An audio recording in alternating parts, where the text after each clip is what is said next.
ദൂരവാനിൽ നക്ഷത്രം ഉദിച്ചു. നക്ഷത്രം വിദ്വാൻമാർക്ക് വഴികാട്ടിയായി തീർന്നു. നക്ഷത്രം നോക്കി ഉണ്ണി യേശുവിൻ്റെ അരികിലേക്ക് യാത്ര തിരിക്കുന്നു.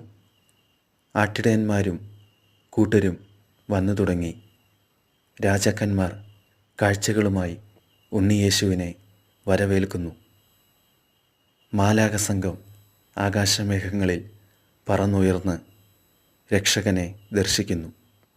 സംഗീതങ്ങൾ ആലപിക്കുന്നു.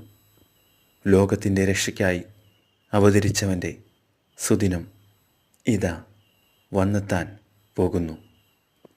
ഓരോ ക്രിസ്മസും കടന്നു പോകുമ്പോഴും ക്രിസ്തുവിനെ നമ്മുടെ ഉള്ളിൽ സ്വീകരിക്കണം. നമ്മുടെ ഹൃദയത്തിലേക്ക് ക്രിസ്തുവിന് ഇടം കൊടുക്കണം.